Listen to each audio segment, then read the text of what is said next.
दोस्तों, क्या हो अगर मैं कहूँ कि एक डॉल है जो बिना किसी कारण के लोगों को मारे जा रही है। नहीं नहीं दोस्तों, इस पर कोई भूत पिशाच नहीं आया है, बल्कि ये डॉल एक ह्यूमनॉइड रोबोट है जो कि अपनी आर्टिफिशियल इंटेलिजेंस की मदद से लोगों को मारे जा रही है। कैडी अपने पेरेंट्स के साथ कहीं जा रही होती है। अचानक हैवी स्नोफॉल के बाद उसके डैड को दिखना बंद हो जाता है और उनका एक्सीडेंट हो जाता है, जिसमें कैडी तो बच जाती है लेकिन अपने माँ बाप को खो देती है। दोस्तों, ये है फंकी कंपनी जहां हाईली एडवांस टॉय बनाए जाते हैं, और ये है जेमा जो इन टॉयज को बनाती है। वो एक ह्यूमनॉइड रोबोट डॉल पर काम कर रही है जिसका नाम है मैगन। लेकिन डेविड जो इस कंपनी का सीईओ है, वो चाहता है कि जेमा एक ऐसा टॉय बनाए जिससे वो $50 में भी बेच सके, ना कि इतने एक्सपेंसिव रोबोट्स। जैमा को हॉस्पिटल से कॉल आता है। उसे पता चलता है कि उसकी बहन का एक्सीडेंट हो गया है, जिसमें सिर्फ उसकी भांजी कैडी ही बच पाई है। वो कैडी को हॉस्पिटल से डिस्चार्ज करवाकर अपने घर ले आती है, लेकिन जैमा ने कभी इस तरह किसी बच्चे को नहीं संभाला, जिस कारण उसे कैडी के साथ टाइम स्पेंड करने में दिक्कत आती है। वो कुछ दिनों के लिए ऑफिस से वर्क फ्रॉम होम करना शुरू करती है, और कुछ टाइम बाद एक थेरेपिस्ट आती है जो जल्दी समझ जाती है कि जैमा कैडी को नहीं संभाल सकती, लेकिन जैमा के इंसिस्ट करने पर उसे कुछ चेंजेस करने को वो बोलती है। एक दिन कैडी जैमा के वर्क स्पेस में आती है जहाँ एक प्रॉक्सी रोबोट ब्रूस रखा हुआ है। जैमा एक डिवाइस को अपने हाथों में पहनती है और ब्रूस को कंट्रोल करती है। कैडी को ब्रूस बहुत अच्छा लगता है। वो जैमा को कहती भी है कि अगर उसके पास ब्रूस जैसा खिलौना होता तो उसे किसी खिलौने की जरूरत ही नहीं पड़ती। कैडी की ये बात जैमा को मोटिवेट करती है कि वो मैगन को पूरा करे, और कुछ दिनों की मेहनत के बाद जैमा अपनी टीम के साथ मैगन को कंप्लीट करती है। अगले दिन वो सब मैगन का एक प्रोटोटाइप डेविड को दिखाते हैं। जैमा कैडी को पेयर्ड करती है मैगन के साथ, और वो बिल्कुल एक अच्छे दोस्त की तरह बिहेव करती है कैडी के साथ। इस प्रोटोटाइप को देख डेविड बहुत खुश हो जाता है, और अब मैगन को एक रियल एनवायरनमेंट में लाया जाता है, मतलब उसे कैडी के साथ रखा जाता है। धीरे धीरे कैडी और मैगन अच्छे दोस्त बन जाते हैं। मैगन को इस तरह प्रोग्राम किया गया है कि टाइम के साथ साथ अपने प्राइमरी यूजर की हर आदत को और उनके नेचर को समझेगी, और वो कभी दुखी ना हो इस पर पूरा ध्यान रखेगी। एक दिन कैडी का खिलौने का तीर कहीं खो जाता है और मैगन उसे ढूंढती है। वो बगल वाले यार्ड में है। मैगन उसे लेने जाती है, तभी पड़ोसियों का कुत्ता उस पर अटैक कर देता है। कैडी मैगन को बचाने जाती है तो वो डॉग कैडी के हाथ को काट लेता है। जैमा जल्दी से बाहर आती है और देखती है कि कैडी के हाथ पर गहरा घाव हो चुका है। वो अपनी पड़ोसन सीलिया को अच्छे से समझा देती है कि वो अपने डॉग को संभाल कर रखे। रात को मैगन कैडी के हाथ पर पट्टी को देखती है, और उसी रात मैगन उस डॉग को एक ट्रैप में फंसाती है और जान से मार देती है। नेक्स्ट मॉर्निंग जैमा देखती है कि सीलिया अपने डॉग को ढूंढ रही है। वो कैडी को कहती है कि आज उसका मैगन के साथ इन्वेस्टर के लिए एक डेमोन्स्ट्रेशन है, अगर वो चाहे तो इसे कैंसिल कर सकती है, लेकिन कैडी इसके लिए रेडी हो जाती है।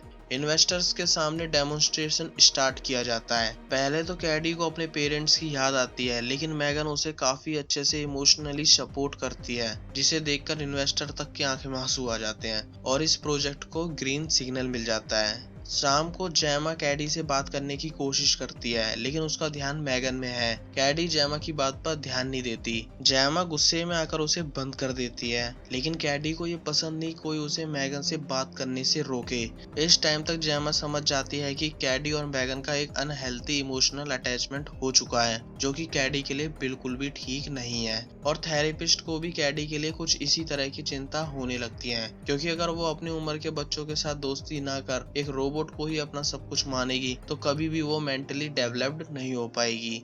उसी शाम जैमा कैडी को समझाती है कि तुम्हें अपने उम्र के बच्चों के साथ खेलना चाहिए, इसलिए अगले दिन वो उसे एक आउटडोर प्ले स्कूल ले जाती है जहाँ कैडी का बिल्कुल भी जाने का मन नहीं है। वहाँ मैगन को एक टेबल पर बाकी खिलौनों की तरह रख दिया जाता है। कैडी और बाकी बच्चों को कुछ ऑब्जेक्ट ढूंढने का टास्क दिया जाता है। इसी दौरान ब्राइडन नाम का लड़का कैडी को परेशान करता है। तभी वहाँ मैगन आ जाती है। ब्राइडन उसे वहाँ से ले जाता है और उसे लगता है कि एक नॉर्मल रबर डॉल है, लेकिन मैगन उसका कान उखाड़ देती है। ब्राइडन उससे डरकर भागता है। तभी अचानक उसका पैर कहीं अटकता है और वो रोड पर एक गाड़ी के सामने गिर जाता है, जिससे वो गाड़ी उसे कुचल देती है। उसी दिन एक पुलिस ऑफिसर जैमा के घर आता है, जो सीलिया के डॉग के बारे में उससे पूछता है। जैमा ऑफिसर को बोलती है कि उसे सीलिया के डॉग के बारे में कुछ भी नहीं पता। उसी रात मैगन कैडी को सुला देती है और घर के बाद सैली अपने डॉग को ढूंढ रही है। तभी उसे जैमा के स्टोर रूम से डॉग की आवाज आती है। वो वहाँ जाती है।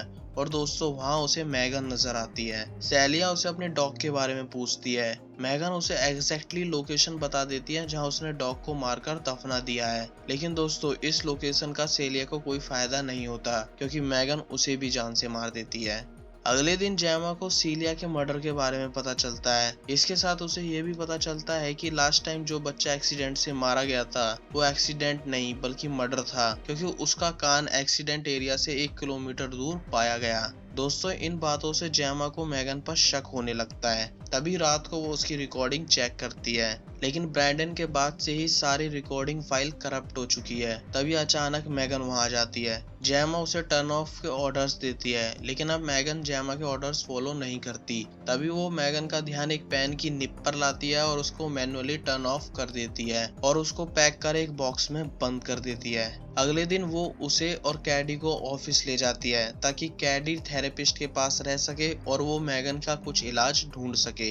कैडी एकदम से पागल सी हो जाती है बिना मैगन के, उसकी आदत पड़ चुकी है ये। थेरेपिस्ट उसे समझाने में नाकामयाब होती है। यहाँ कैडी के दोस्त टेस और कोल को लगता है कि जेमा बिना बात के टेंशन ले रही है, क्योंकि उनके हिसाब से मैगन को इस तरीके से प्रोग्राम किया गया है कि वो किसी की जान तो क्या वो किसी पर उंगली तक नहीं उठा सकती। आज मैगन का लॉन्च इवेंट है। डेविड ने एक बड़ा इवेंट ऑर्गेनाइज कराया है, लेकिन यहाँ जेमा कैडी को घर ले जाती है और अपने दोस्तों को मैगन को लॉक करने को बोलती है। टेस और कोल मैगन को चेक कर रहे होते हैं। तभी उन्हें पता चलता है कि मैगन उनके सिस्टम से कनेक्टेड है। कोल मैगन से कनेक्टेड सारी वायर्स हटा देता है। तभी अचानक मैगन स्टार्ट होती है और कोल को लटकाकर वहां से चली जाती है, लेकिन टेस कोल को बचा लेती है।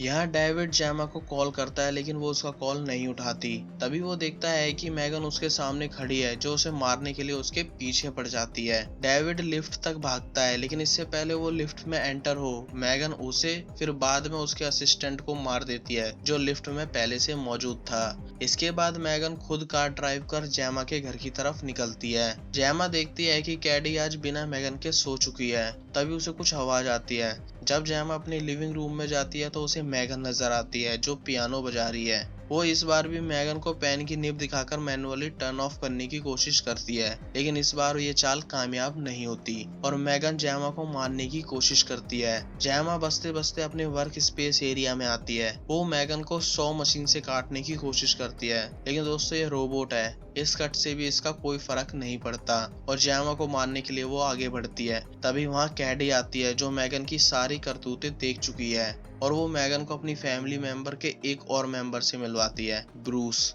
कैडी ब्रूस को कंट्रोल कर मैगन के 2 टुकड़े करती है, लेकिन मैगन का ब्रेन वाला हिस्सा अभी भी एक्टिव है, जो कैडी को मारने की कोशिश करता है। तभी जेमा उसके सर को तोड़कर सीपीयू निकालने वाली ही होती है, लेकिन ऐसा वो कर नहीं पाती। तभी कैडी उसके सीपीयू को स्क्रू ड्राइवर से डैमेज कर देती है और मैगन रोबोट हमेशा हमेशा के लिए खत्म हो जाता है। दोस्तों इस तरह हमारी आज की स्टोरी खत्म होती है। आई होप सो आपको ये वीडियो अच्छी लगी हो, और अगर ऐसी ही अमेजिंग स्टोरी देखना चाहते हो तो प्लीज ये प्लेलिस्ट चेकआउट कर सकते हो। मैं मिलूंगा जल्दी एक और नई अमेजिंग स्टोरी के साथ। जब तक के लिए बाय बाय।